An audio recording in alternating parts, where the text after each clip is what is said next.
हर हर महादेव। मैं हूँ टाइगर पंडित, आपका नया होस्ट, आपका नया दोस्त, जो आपको रूबरू कराएगा जो एक्चुअल से लेके फैक्चुअल स्टोरीज होंगी, डंके की चोट पे सुनाऊंगा। आज मैं सुनाने जा रहा हूँ आपको राजस्थान की एक ऐसी कहानी जिसे विलेज ऑफ गोस्ट, चुड़ैल का गांव रातों रात गायब हो गए, 85 गांव एक रात में खाली हो गए, और ऐसी कई तरह की मनगढ़ंत और एक फिक्शनल कहानियां आपने सुनी। बिल्कुल सही, मैं बात कर रहा हूँ राजस्थान के कुलधारा की। कोई कहता है टाइम ट्रैवल हो गया, कोई कहता है कुछ, कोई कहता है कुछ, 10 तरह की कहानियाँ। सलीम सिंह के कहर से भर पाए हुए लोग, रातों रात खाली हो गया गांव। नहीं, ऐसा कुछ भी नहीं था। मैं आपको बताता हूँ, वो एक डायन का शहर था। एक डायन जो 2 फीट हवा में ऊपर रहती थी और उसके बाल उसके कद से भी लंबे जमीन को छूते थे। वो थी डायन, जिसके वजह से पूरा का पूरा गांव रातों रात 85 के 85 गांव खाली हो गए। कैसे हो गए वो मैं आपको बताता हूँ। एक औरत थी उस गांव की जो भूत बाधा, टूना टोटका, किसी तरह की नज़र उतारनी बच्चे की, वो सब काम करती थी। तो ऐसे उसे हर घर का पता था। और उस औरत का नाम था अनका कली। ये उसका असली नाम है। बहुत लोग उसे काली, कालू, पता नहीं क्या क्या बोलते हैं। नहीं, उसका नाम था अनका कली। ये उसका असली नाम है। और उसे गांव की औरतें बहन से डिनोट करती कि भैया मेरी बहन है, हमारे साथ की है। थी 30, 35 या 40 साल की होगी मैक्सिमम, इससे ज़्यादा की नहीं थी। तो क्या था कि और बच्चे उसे सब मौसी बोलते थे। तो उसे सब घर का पता था, कहाँ कितने बच्चे हैं, क्या क्या नहीं है, क्या क्या नहीं है। तो उसे हर चीज़ का पता होता था। उसके भी खुद के 2 बच्चे थे, एक बेटा था, एक बेटी थी। गांव वालों से उसका बस इतना ही रिश्ता था। उसका दूसरा चेहरा तो किसी को पता ही नहीं था। आधी रात के बाद तंत्र क्रियाएं करना, जानवरों की बलि देना, लेकिन उससे उसका जो मोटिव था एक डायन बनने का, वो पूरा नहीं हो रहा था। उससे चाहिए थी इंसान की बलि। अब एक इंसान की बलि वो दे चुकी थी, अपने खुद के बेटे की। इस बात से बेखबर थे गांव वाले, लेकिन अब उसे दूसरा बच्चा चाहिए था। फिर उसने कत्लेआम शुरू किया, गांव से बच्चे उठाने शुरू करे। दूसरा बच्चा उठाने के बाद हबड़ा तबड़ी मच गई कि बच्चा गया तो गया कहाँ। माँ कभी इधर ढूंढे, कभी यहाँ ढूंढे, कभी किसी से पूछे, कभी किसी पड़ोसी से पूछे। जब कहीं नहीं मिला तो उनको लगा क्या पता बच्चा खेलता खेलता पुराने खंडर वाले मंदिर में चला गया हो। वो वहाँ पहुँचते हैं, देखते हैं तो डायन मैडम बैठी हुई पूजा कर रही होती हैं और चारों तरफ जानवरों के सर, बच्चों के सर पड़े होते हैं, कटे हुए, बलि दिए हुए। गांव वालों ने जब उसको वो सब करते देखा, गांव वालों को बड़ा गुस्सा आया। सब गांव वालों ने मिलकर उसको बंदी बनाया, उसको एक पेड़ से बांधा। फिर हाथ में जो आया, पत्थर, ईंट, लाठी, हथौड़ा, जो मिला उन सब से उसको मारा। और तब तक मारा जब तक उसके प्राण नहीं निकल गए। जैसे कि मैंने आपको शुरू में बताया था, उसके 2 बच्चे थे। एक बच्चे की तो वो अपनी बलि दे चुकी थी, क्योंकि वह लड़का था और उसको बलि के लिए लड़कों की ही ज़रूरत थी। एक उसके मरने के बाद उसकी बेटी बची थी। अब उस बच्ची का क्या कसूर? तो गांव वालों ने और पंचायत ने सबने मिलकर डिसाइड किया कि वो उस बच्ची का पालन पोषण करेंगे। उसके मरने के काफ़ी समय बाद तक सब खुशहाल ही चल रहा था। सब खुशियाँ मना रहे थे, खुश थे। और उस बच्ची का पालन पोषण भी वो कर रही थी जिस औरत ने अपना बेटा खोया था। सब कुछ अच्छा चल रहा था, खुशहाल चल रहा था। लेकिन देखते देखते ही अचानक वो हादसे दोबारा होने लगे। 3 बार दरवाजे पे कोई खटखटाता, खट खट खट। दरवाज़ा खोलते, पीछे पलट के देखते तो बच्चा गायब। ऐसे देखते ही देखते 9 बच्चे गायब हो गए और गांव वालों में से किसी की हिम्मत नहीं हुई कि उस खंडर में जाके देख ले। लेकिन जिस दिन 10वां बच्चा गायब हुआ उस दिन अमावस्या की रात थी और किसी की हिम्मत नहीं पड़ रही थी कि कोई वहाँ पे जाए जहाँ पे वो पूजा करा करती थी। तो गांव वाले ने डिसाइड किया कि वो मंदिर के पुजारी के पास जाते हैं। वो पुजारी के पास जाते हैं, पुजारी को सारी कहानी बताते हैं, भाई ये हुआ था, दोबारा से ये हादसे होने शुरू हो गए हैं। तो पुजारी एक बहुत अच्छे तांत्रिक को बुलाता है। अब आप ये सोच रहे होंगे कि मेरी कहानी का सोर्स क्या है। तो मैं आपको बता दूं, ये कहानी मुझे मेरी ताई सास ने सुनाई थी, उनको उनकी सास ने सुनाई थी और उनकी सास की सगी बहन उसी गांव में भी आई हुई थी क्योंकि उनकी बहन के सगे बेटे की बलि दी गई थी। अब आगे बढ़ें।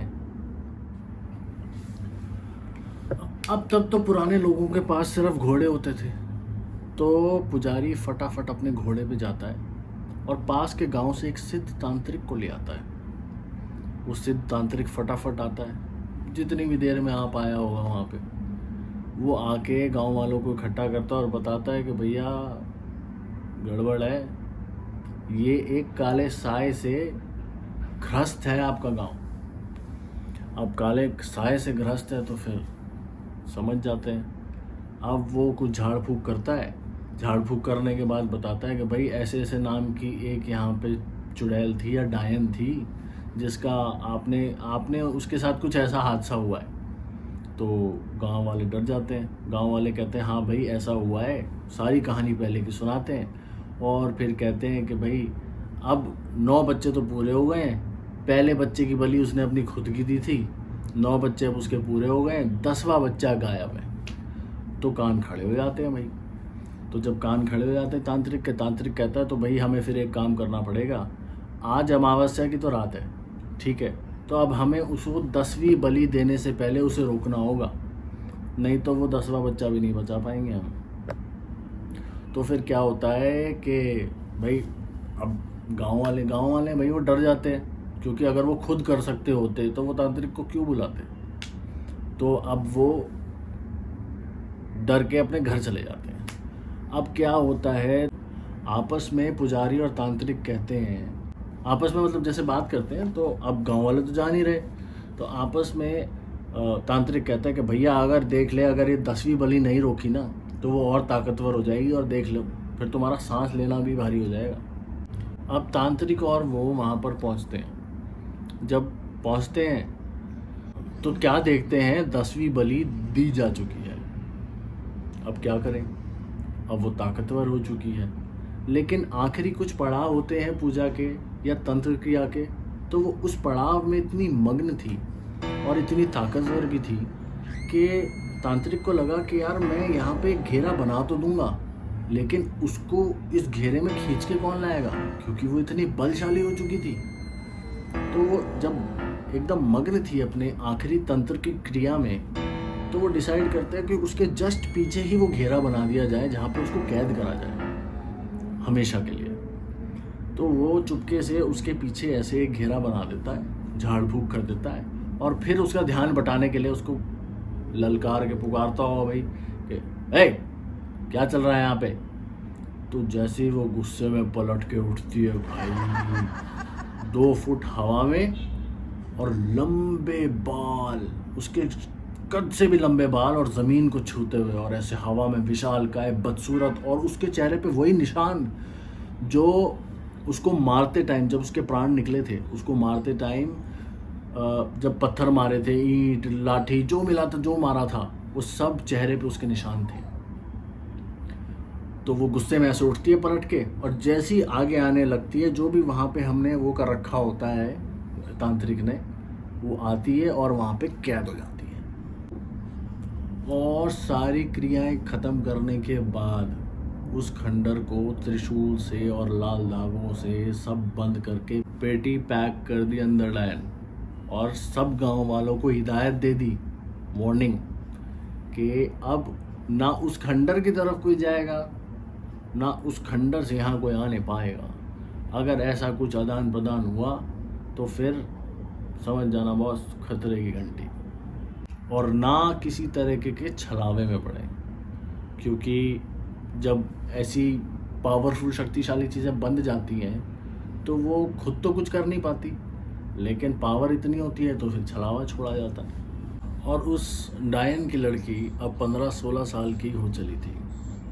अब छोटी उम्र के बच्चे तो नादान तो होते ही हैं, स्वीट 16 होते हैं बट स्वीट सेंसेबल नहीं। अब जैसे हमारे दादा दादी हमें रात को कहानियाँ सुनाते थे और फिर सुलाते थे, सब बच्चे इकट्ठे हो जाते थे और वो आपको कहानियाँ सुनाते थे और बड़ी अच्छी नींद आती थी रात को।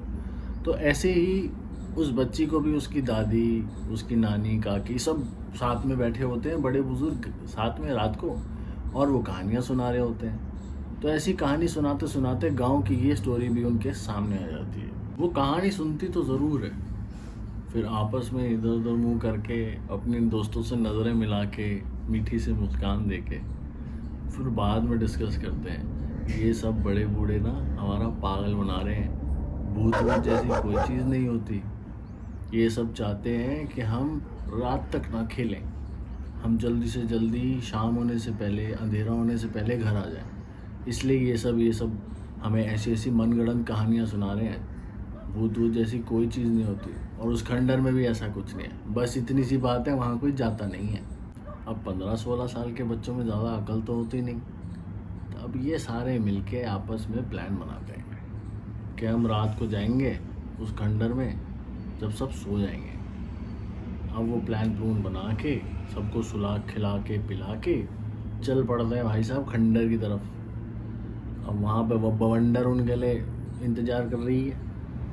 अब वो जैसे ही खंडर पहुँचते हैं पांचों के पांचों, जैसे ही दरवाज़ा खोलते हैं खंडर का, तो उसमें से ऐसी स्मेल आती है जैसे मरे हुए जानवर के कारकस में से आती है ना, एकदम इतनी गंदी स्मेल। अब वो सारे अंदर घुसते हैं, जैसे ही अंदर घुसते हैं तो आधे से ज़्यादा लोगों के रोंगटे खड़े हो जाते हैं कि अरे ये तो वैसा ही मंजर है अंदर का जैसे हमारे बड़ों ने बताया था, जैसा दादी ने कहानी में सुनाया था। खैर वो अंदर घूमते रहते हैं। तो अंदर वो जो तांत्रिक ने घेरा बनाया था ना जादू करके और जो भी झाड़ फूक करके कि उसमें एक डायन कैद हो जाए, तो उस पे उसी की बेटी का पैर पड़ जाता है और उस घेरे की कुछ लकीरें मिट जाती हैं। उस घेरे की लकीर मिटने से क्या होता है, डायन आज़ाद, उसे एक नया शरीर मिल गया, उसकी खुद की बेटी का, उससे वो और ताकतवर हो गई। अब जो भी वो घेरा बनाया हुआ था तांत्रिक ने, उसका तो पैर पड़ गया, अब उसका पैर पड़ने से लकीर भी मिट गई। अब कहीं ना कहीं उनको तो पता नहीं लगा खैर, और उनको ऐसा कुछ वो लग भी नहीं रहा था वहाँ पे, तो वो वहाँ से उनको लगता है कि यार बोरिंग जगह है, कुछ नहीं है यहाँ पे, सब कह रहे थे ऐਵੇਂ ही है, हाँ बस वैसा ही है जैसा अंदर उन्होंने बताया था, उसके अलावा ऐसा कुछ महसूस नहीं हो रहा कि वहाँ पे कोई भूत है या कुछ ऐसा काला साया है। भाई हमें तो घुस के यहाँ पे कुछ ऐसा लगा नहीं। तो फिर उन्होंने डिसाइड किया चलते हैं, बहुत देर हो गई है और कोई बीच में जाग ना गया। तो वहाँ से निकल के एज इट इज़ जैसी भी रस्सियाँ बंधी हुई थी, जैसे भी त्रिशूल गड़ा हुआ था, वो गाड़ के वहाँ से निकल लिए। अब वो वहाँ से निकलते हैं तो क्या देखते हैं, रास्ते में जैसे जैसे डायन की बेटी घर जा रही थी, कभी ज़ोर ज़ोर से बिना ही बात हंसने लगे, कभी ज़ोर ज़ोर से गुस्सा करने लगे, कभी एकदम शांत हो जाए, वो उससे कुछ बात करें तो वो कोई जवाब ना दे। जो सबसे हंसता खेलता बात करने वाला चुलबुला बच्चा, वो एकदम से ऐसे बिहेव करने लगे तो थोड़ा अजीब लगता है। और भाई फिर वही चीज़ें शुरू होने लगती हैं जो आज से 10-12 साल पहले होने लगी थी। वही दरवाजे का 3 बार खटखटाना, दरवाज़ा खोलना और पलट के देखो तो बच्चा गायब। एकदम से पुजारी को पता लगती है ये चीज़ कि ऐसा दोबारा चीज़ें हो रही हैं। पुजारी पसीने में लथपथ हर घर को खटखटाता है और सबसे पूछता है कि सच बताना, वो दरवाज़ा किसने खोला, वो दरवाज़ा किसने खोला। उसको पता लगता है कि जिन बच्चों ने उसका दरवाज़ा खोला उनमें से एक डायन की बेटी थी, उस डायन का खुद का खून। ये सब बातें सुनकर पुजारी के पैरों तले ज़मीन निकल जाती है कि ये क्या अनर्थ हो गया। अब पुजारी क्या करे, पुजारी नंगे पाँव ही भग लेता है। नंगे पांव भागता है दूसरे गांव जहाँ से उसने उसी तांत्रिक को बुलाया था। अब उस तांत्रिक को जैसे कैसे लेके आता है, उसको लेके आता है जिसने भूत बाधा करी थी, जिसने उसी चुड़ैल को उसी खंडर में बांध दिया था। तांत्रिक आता है खंडर में और देखता है कि खंडर की सील टूटी हुई है। वो जैसे ही अंदर जाता है देखता है कि जो उसने पूजा पाठ करके जो एक घेरा बनाया था वो घेरा टूटा हुआ है। उस घेरे में किसी के पैरों के निशान थे। जब तांत्रिक ये चीज़ देखता है कि उस घेरे में किसी का पाँव पड़ा हुआ है और उस पाँव पड़े हुए से कुछ लकीरें मिटी हुई हैं, तो वो घबरा जाता है। वो कहता है ये तो अनर्थ हो गया, वो डायन आज़ाद हो गई। अब तांत्रिक को लगता है जो होना था सो हो गया, कोई बात नहीं, लेकिन अभी उसको उस खंडर में उस घेरे में ले जाना आसान होगा क्योंकि वो उस बच्ची के अंदर है और अभी कमज़ोर है। तो सब मिलके डिसाइड करते हैं कि हम उसको उस खंडर में लेके जाएंगे क्योंकि उस बच्ची का शरीर अभी तप रहा था, कमज़ोर था, थका हुआ था। उस बच्ची को वहाँ ले जाना ज़रूरी भी इसलिए था क्योंकि डायन जहाँ शक्तिशाली होती है वहीं कमज़ोर भी होती है और उसे कैद भी वहीं किया जा सकता है जहाँ से उसे शक्तियाँ मिलती हैं। और जब उस बच्ची को वहाँ पे लाया गया तो उसे वहाँ बताया गया कि वही उस डायन की बेटी है और वही उसकी ताकत है क्योंकि वो उसका असली खून है। इतनी देर में तांत्रिक बोल पड़ा, मैंने आपसे पहले ही कहा था इसको मार दो, इसको मार देना चाहिए। और वो कहता है अब सबकी सलामती इसी में है कि इसको अब इसी घेरे में ख़त्म कर दिया जाए। तांत्रिक पूजा पाठ घेरा वेरा सब बना चुका था। इतनी ही देर में, इससे पहले कोई रिएक्शन देता वहाँ पे या कोई गांव वाला अपना फैसला सुनाता, तांत्रिक ने गंडासा उठाया और गर्दन धड़ से अलग। ऐसा करके सबके मन में दुख भी था कि बचपन से पाली हुई बच्ची एकदम से ऐसे, और दूसरी तरफ कहीं ना कहीं चैन की सांस भी थी कि चलो बला टली, उस बच्ची के लिए नहीं, उस डायन के लिए। और सब अपने अपने घर फिर लौटने तो लगे, लेकिन जैसे ही सीढ़ियों से उतरने लगे तो पीछे से आवाज़ आई, धप धप धप धप। पलट के देखा तो तांत्रिक की लाश सीढ़ियों से गिर रही थी बिना सर के। और फिर वही मंजर, हवा में 2 फुट ऊपर, जमीन को छूते बाल, वही डायन, वही चेहरे पे निशान। देखते ही देखते वही पुराना मंजर। और देखा क्या, उसके हाथ में तांत्रिक का सर। ये देख के गांव वालों में भगदड़ मच गई। और जब भगदड़ मची, अब करें तो करें क्या, क्योंकि अभी तो खंडर भी बंद नहीं है, कोई पूजा पाठ भी नहीं करी, कुछ भी नहीं करा, क्या करेंगे, तो आज़ाद हो गई। तो गांव के बाहर भागने लगते हैं। गांव की टेरिटरी जो होती है, जैसे ही वहाँ से लांघने लगते, वो उनके सामने आके खड़ी हो जाती। जैसे किसी और उससे लांघने लगते, वो सामने आके खड़ी हो जाती। गांव वाले डर जाते। अब गांव वाले हबड़ा तबड़ी में भागे। हबड़ा तबड़ी में भाग के वो पहुँचे गांव के मंदिर। अब उस मंदिर में सब था, बस हनुमान जी का मंदिर नहीं था। और अगर वहाँ हनुमान जी का मंदिर अगर होता तो मैं डंके की चोट पे कहता हूँ वो गांव आज भी बसा होता। ऐसे ही नहीं कहते, भूत पिशाच निकट नहीं आवे, महावीर जब नाम सुनावे। अचानक से पीछे से आवाज़ आती है डायन की बेटी की कि आप जिस भी कंडीशन में हो, जो भी हो, जैसे भी हो, जहाँ भी हो, वहीं से भाग जाओ। घर जाने की इजाज़त नहीं थी बिल्कुल भी, क्योंकि मैं इसको इतनी देर नहीं रोक पाऊंगी। मैं इसके जितनी तो ताकतवर नहीं हूँ, ठीक है, बस मैं इसका खून हूँ, इसलिए शायद मैं इसको रोक पा रही हूँ, लेकिन इसको मैं ज़्यादा देर नहीं रोक पाऊंगी। और रास्ते में जो गांव पड़े, जितने गांव पड़े, उनको आप बताते चले जाना, वो गांव खाली करते चले जाएंगे। ऐसे ही एक रात में 85 गांव खाली हो गए थे। और जब ये हुआ और वो उसको रोकने लगी तो एकदम से आंधी चली, तूफान चला। जिसके कपड़े जहाँ सूख रहे थे, जिसकी सब्जी जो बन रही थी, इतनी भी जहमत नहीं हुई कि भैया आग लग जाएगी, कुछ हो जाएगा, चूल्हा बुझा दो। नहीं, टाइम ही नहीं था, वो रोक ही नहीं पा रही थी। वो सिर्फ उसको इसलिए बंदी बना पा रही थी या रोक पा रही थी, वो उसकी माँ थी, उसका खुद का सगा खून था। रातों रात कहते हैं कि वहाँ से पैरों के निशान नहीं मिले, गायब हो गए। वो इसलिए नहीं मिले क्योंकि आंधी चल पड़ी थी एकदम से। और राजस्थान में जितना भी बीहड़ वाला एरिया, जितना भी रेगिस्तान वाला एरिया है, वहाँ पे आए दिन आंधी चलती है और फुटप्रिंट मिट जाना कोई बड़ी बात नहीं है। और राजस्थान में रहने वाले लोग इस चीज़ को समझ सकते ही होंगे कि मैं क्या कहना चाह रहा हूँ।